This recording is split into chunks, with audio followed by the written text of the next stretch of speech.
Welcome back to another episode of the Pez and Pork Show. Of course, I am joined with the one and only Dr. Pez, and we have Johnny in the booth live with us on Monday night. And tonight we have a special show with some tight ends on the plate. So we will talk about 4 of the tight ends drafted this year and whether or not they are going to be fantasy relevant for the Orkney Bowl. Welcome, Dr. Pez. Nice to see you, sir. You all right, mate? How are you doing? I'm doing well. I can't complain. Yeah. Same. Weather's took a turn for the worst where I am, but we can't complain. Yeah, I've just been lazy all day. I had a few drinks with the missus last night, so I stayed in bed and just watched TV and been lazy. So, yeah. I can't complain. A little rain here as well. You enjoying your time off? That's right. That's right. I don't get many days off, so when I do, I just like to kind of veg out for a bit. But as I had mentioned earlier, Pez, we have some tight ends on the plate today.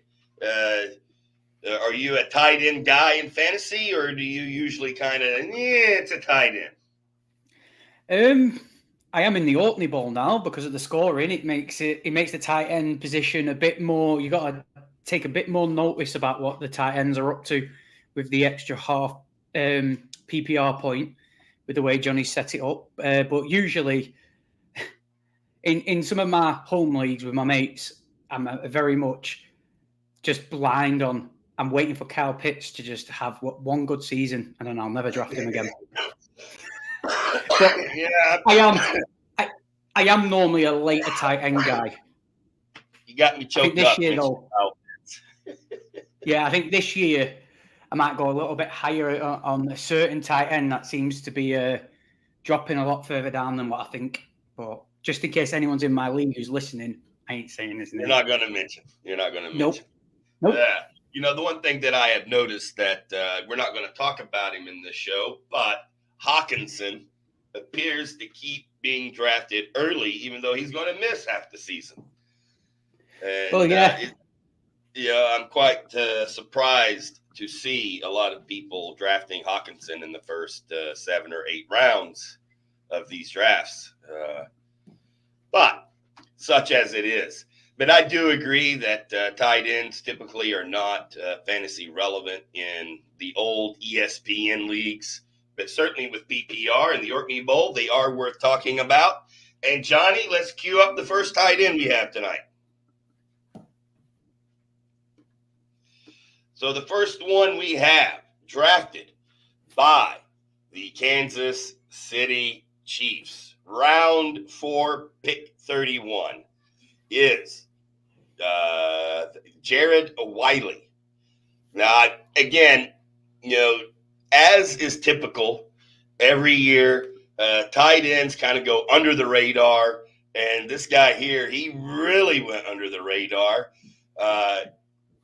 His first 3 years in college, he only had the highest was 24 receptions with 245 yards. But then his senior year, he doubled that production with 47, 520, and 8 touchdowns. But you still don't hear about the guy until draft day. What are your thoughts? This is a guy, like, obviously we're here talking about the Orkney Bowl, and we said it before we started, when we came on air, we said, like, none of these are probably going to knock your socks off. They're not really going to be like your Brock Bowers and that, who are going to probably make an instant impact. But this guy I really like. I really like him. And he's gone to the perfect place. And no one's talking about it because, realistically, Travis Kelce's there. Noah Gray's there. He'll sit behind Travis Kelce, but in my opinion, when it comes to Dynasty, I've drafted him in every single dynasty I possibly can because he is a Travis Kelce. He has gone to the perfect place to learn behind the guy who pretty much has the same attributes as him. Not a great blocker, not a great pass blocker, but he's an absolute offensive monster. 6'6". He's a bit light, but this year you're not expecting him to do much, but it is the Chiefs. They might just sneak him in there and get a play on him. So he's got this year to sit behind Kelce, learn, put some size on. But to me, he's just Kelce 2.0. I'm very, very bullish on him. I saw him before the draft started. I really want the Seahawks to pick him up. But then when I saw the Chiefs picked him up and no one really spoke about it, like I don't really follow Chiefs Twitter or anything like that. So they might be really buzzing, but I'm surprised no one's mentioned it anywhere that he is literally, they've got a gem, in my opinion. They really do. Because you read about him and everything you read is basically Travis Kelce in a nutshell. So I agree. If you have a dynasty league, get this guy. If you're in the Orkney Bowl and you have Travis Kelce, get this guy. As you know, as a exactly. the Hancock, they say, right? Honestly, I'm very bullish on this guy. That if he had a really good preseason and the depth chart, he went to tight end 2. Again, it's a hard one because it's like it's probably going to be few and far between with Kelce there. But last year we saw Kelce take time off, and if they are wowed by this kid and he hits the ground running, I would not be surprised to see them use him straight away this season. But clearly to me, this is the Travis Kelce replacement. Yes, actually, it reminds me a lot of Likely out of Baltimore. Drafted 2 years ago. First rookie year, didn't do much. Last year, Likely really started to show what he's capable of. And I do see Likely replacing Mark Andrews in Baltimore sooner than later. Andrews can never stay healthy. And I look at Wiley the same as you. Certainly, Travis Kelce type. Mahomes loves passing to the tight end. Kelce, his number one target. If you're in Dynasty, go for it. Otherwise, I don't see much of a place in the Orkney Bowl. Yeah. No. This year. Yeah, he's too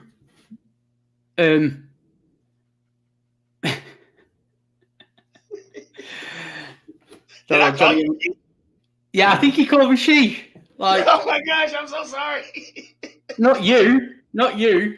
Luke popped up and said she, and Johnny said, I bet Pez is enjoying you calling him she. Got no way. Oh yeah, okay, yeah. I don't think he was calling me she. Luke was making a joke, like, yeah, he's a dynasty guy. That's what she said. Yeah, I don't know. Yeah. Johnny, I appreciate Johnny defending my honor. But yeah, you are right. I've sneakily in some of my best balls, I've picked him up just because you never know. Just because you never know. But Luke's on Monday. When it comes to redraft and stuff, yeah, it's like every rookie tight end. Unless you're a Sam Laporta, it's pretty hard to bank on them straight away. Yeah, you don't get many Sam Laportas out there. No. In the tight end land. It's very, very rare indeed. Not at all. Very rare indeed to have an impact as a rookie tight end. All right, Johnny, I think we've come to a conclusion on this guy. Orkney Bowl this year, it's a solid pass. However, Dynasty, etc., this is your guy 100% if we're future tight end flex spot. All right, who we got next, Johnny? So the next guy, out of Ohio State, Cade Stover, which this seems to be the guy getting most of the attention outside of Brock Bowers this year. But again, he did not really do much until his senior year. with 41 catches, 576 yards, 5 TDs. But again, tight ends are not big weapons in university. He was drafted to replace Schultz in Texas. So, what are your thoughts on this guy? When you look at him, like you said, his stats don't really jump off the page. His combine, he runs quick. There's a lot of holes, I think, in his, for me anyway, when I read about him and seen his highlights, I feel like he has the ability to become a decent tight end, but he's very much a non-existent factor when we talk about fantasy. But just talking about the player, potentially he could become good in a couple of years. He's got a few things he needs to work on. The thing I look at, like we always say on this show, is we kind of look at team fit. And the one thing, because there's people, when I read about it, people are very bullish on him. They think he potentially could be year one contributor. But for me, I look at it as he's been with Stroud the whole time Stroud was at Ohio State. So, yeah, looking at it from that angle, it's like, was this because we heard when Stroud got picked, he basically said to the head, he said to the front office, "Get me Tank Dell," and they went and got him Tank Dell. Has he turned around now and said, "Get me Cade," because me and him had a good relationship, because his last 2 years, he had more, he didn't really do anything before that, but his last 2 years, he had all right production, and one of them years was his Stroud. So, again, looking to the future, he could be a cheeky little sleeper, but for now, with Schultz, Bevan Jordan, he's just buried on the depth chart at the moment. But as we saw last year with Stroud doesn't really give a shit who he throws to. He'll just sling it to anyone he wants. So, for all we know, if these two were really good mates for the 5 years at Ohio together, and then that rapport shows in training camp, we just never know what could happen to this guy. That's all hypothetical. So that's all I've got with him. Just all pure hypotheticals. Yeah, I tend to agree with you on this one as well. He could surprise, being from Ohio State, and Stroud being from Ohio State. Maybe they did have a solid relationship. But again, rookie tight ends don't usually pop off the page like Laporte did last year. That was a very unusual season. So, again, Dynasty, I'm all over putting him in the flex spot. And like I typed, seems like every year I have 5 rookie tight ends. I don't know why. Because the issue is, like, with him, I just can't see a path for him to get on the field, because it's like, you look at his combine, you read about him, and then, like, the page I use, Draft Buzz, they said, like, because of his frame and stuff, he could be a slot receiver because he's quickness and stuff. It could be used as a slot receiver. But you look at the depth chart, you've got Stephon Diggs, Nico Collins, and Tank Dell. Yeah. I just do not, bar injury. And then you've got John Mechie behind them, who is coming off having a full year back after having leukemia, and he's no scrub. Like, he's no, like, just pushover.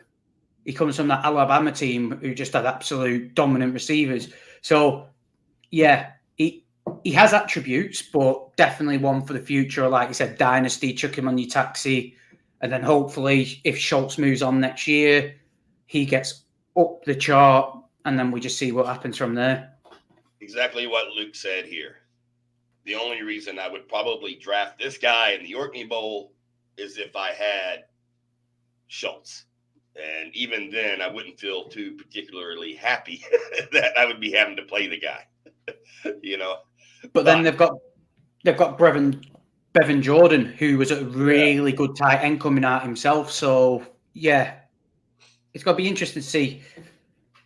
Fourth round, though. We 2 in a row, we both agree that they're not fantasy relevant for Orkney Bowl, but I do like talking about these guys. We don't normally talk about rookie tight ends very often. So it is interesting to hear other people's ideas and to talk about them for people that have dynasty leagues. So, Johnny, who do we got next? Out of Florida State, we have Jaheim Bell. He's a little bit shorter than the other two. The other guy was 6'6", and then Stover is 6'4". Bell is 6'2". Picked in the 7th round with the 11th pick by the New England Patriots. I have to be 100% honest. I had no idea who this guy was until Johnny sent it to my inbox. I had to search him, and I still know nothing about him outside of a few little things. I haven't seen anybody draft him, talk about him. I know very little. I wouldn't recommend anybody to take this guy unless it's a deep, deep dynasty league with a lot of flex spots. Pez, your thoughts? I watched him quite a bit last year at Florida State because before he transferred last year, and he kind of broke out last year as a highlight in that Florida team, because before that he was at, I'd like to say USC, if I'm making it up off the top of my head. Where was he? No, South Carolina. Yeah. South Carolina first. Then I watched quite a few Florida State games, and he did stand out. Now, for a tight end, his height, his weight, his arms, his span, he's more like a receiver, but he looks electric as well. Like 6'2". If they converted him back to receiver, now I could see, and again, it's funny this because we're on here to talk about the Orkney Bowl, but in a way, it's like fantasy in general.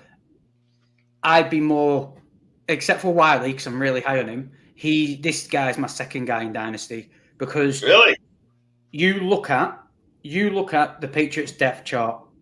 They've got Austin Hooper, who's I think one bang away from retirement. He's washed. Mitchell Wilcox, who I've never heard of before in my life, and they're the ones in front of Bell. Now, Austin Hooper is a veteran tight end, so unless he really shines in preseason, I can't see him taking the tight end one spot just because you think rookie quarterback, potentially rookie quarterback, rookie head coach. You kind of want a bit of veteranness in the offense, but how I can see him actually getting first-year production is in the wide receiver room, because they've got KJ Osborne, who's never really shown he can be like a lead wide receiver in his team. He's had games, but they're the odd game when he was with the Vikings. Juju Smith-Schuster, well, we all know about him by now. He one either can't stay healthy, or two just doesn't look like he can be fucking arsed half the time. And then you've got Javon Baker. Is Hunter Henry still there? Yes. I just looked. That's Do you know what? I had to slide that far down. All the ones I've completely missed. Let me start again. So Hunter Henry, he's not beating Hunter Henry out. Now I've actually sorted my shit out. I could see him beating Austin Hooper and Wilcox out by the time training camp done. Yeah. But then you've got Kendrick Bourne as wide receiver, Demario Douglas, and Jalen Polk. Now, I really like Jalen Polk. Yeah. Hi, Luke. Cheers.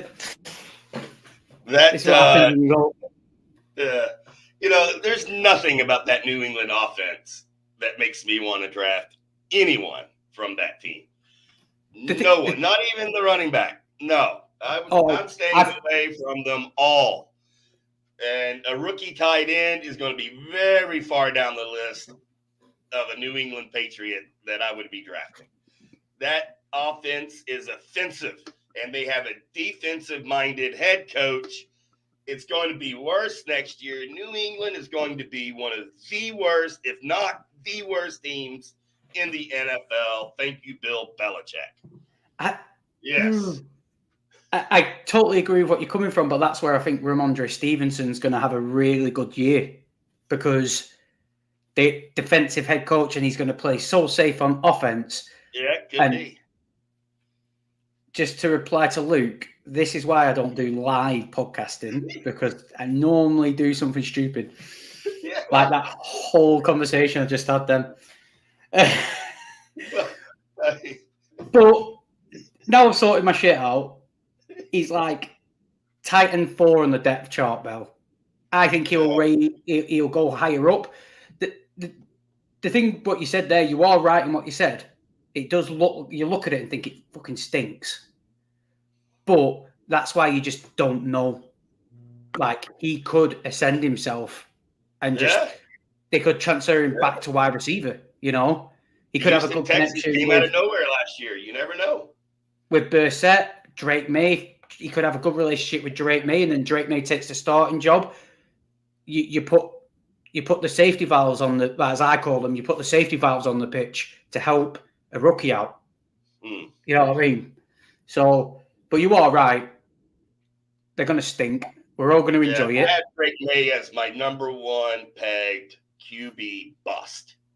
I don't think he's number one. He's toast. He might as well just pack up and go home. We already know it. Yeah. How are you going to feel when Caleb Williams is the number one bust?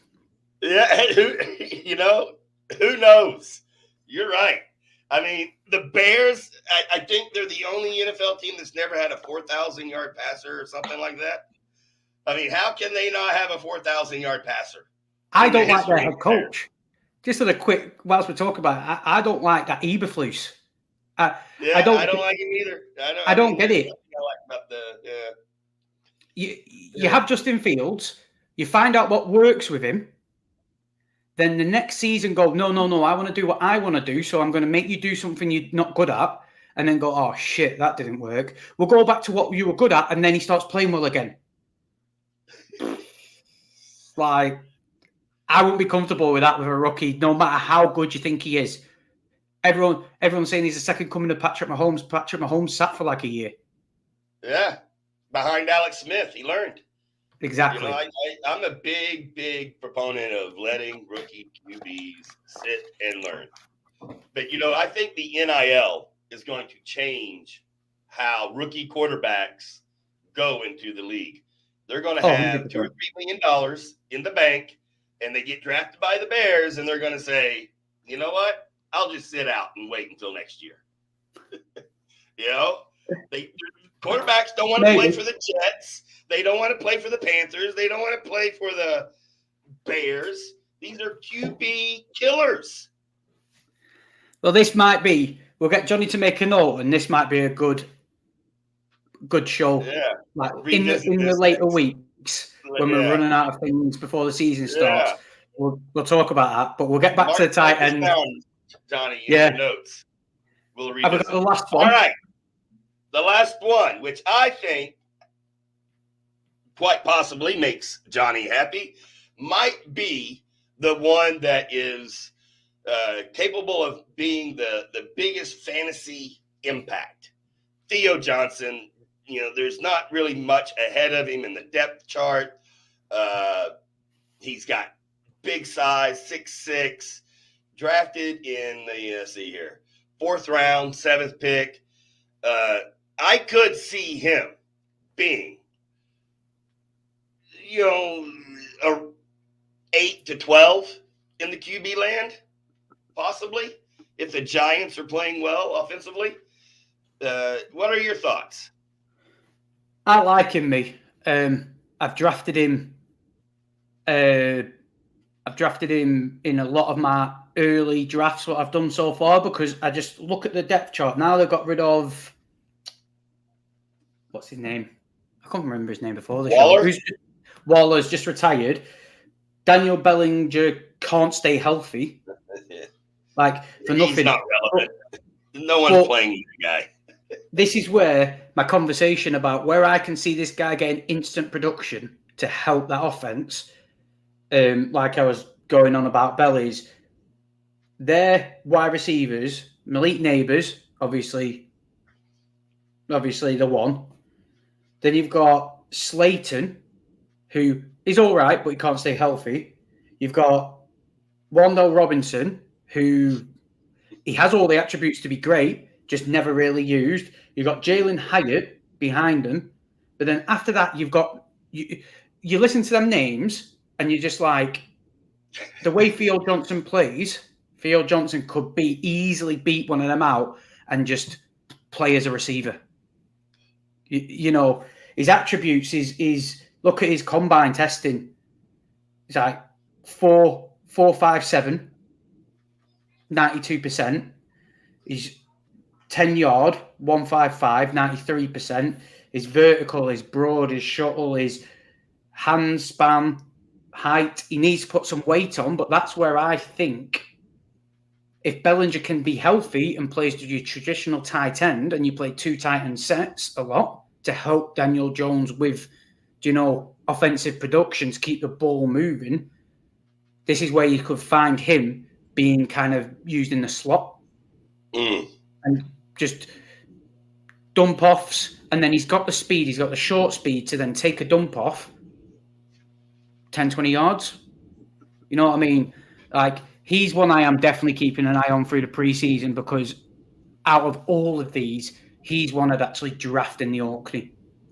Obviously, at the back end, like we talk about, your third tight end, your fourth tight end, depending on how your draft goes, I'd definitely pick him up if it's basically a throwaway spot. Just see how he gets on. Yeah, just see how he gets on. I'm with you. I've taken a few flyers in a few leagues with Johnson. I do think he has the biggest chance to have the earliest impact just because of the depth chart. And Neighbors, I think that he might, I think he might be able to shine. The new coming of OBJ for the Giants. So, they could have a couple of nice future pieces. But that all this depends. Year, I'm not expecting much. That all depends. Neighbors can be good. And it all depends on Daniel Jones. Oh, yeah. The $45 million guy.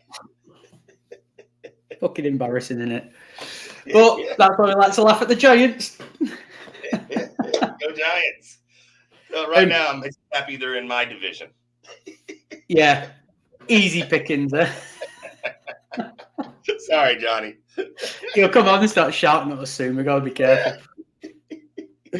I wanted to say one more thing about what I remembered about Jared Wiley. What I forgot whilst we were talking about him. Another little nugget about him, to how I definitely see the Chiefs seeing him as the new Travis Kelce, is he used to be a quarterback. Transferred to tight end, went back to quarterback, then went back to tight end when he hit college. And that's pretty much what Travis Kelce did. We just needed him to get kicked out of college like Travis did. And then he'd just be a mirror image. Yeah, one of these guys started off as a defensive lineman. Yeah, defensive end. It was Cade Stover. The first 2 seasons, his freshman and sophomore year, he played defense, linebacker and defensive end. He didn't move to tight end until his junior year. So, yeah, that's interesting that you had one guy that was a quarterback and a defensive end, and then they switched and they get drafted as a tight end. All right. So, Pez, you have anything else to say today, sir? Anything bothering? No, I think we're all good. All right, Johnny, Would you have any comments to add? All right, I guess that's a no. Yes, I'll be coming on. So, That's the no. thank you for that, guys. Next time I'll just fucking mute you. Just Johnny, now, you so know, obviously, when I sent an knowing email that to your everybody, Giants suck will just make it feel so much better if they actually win 4 games this year.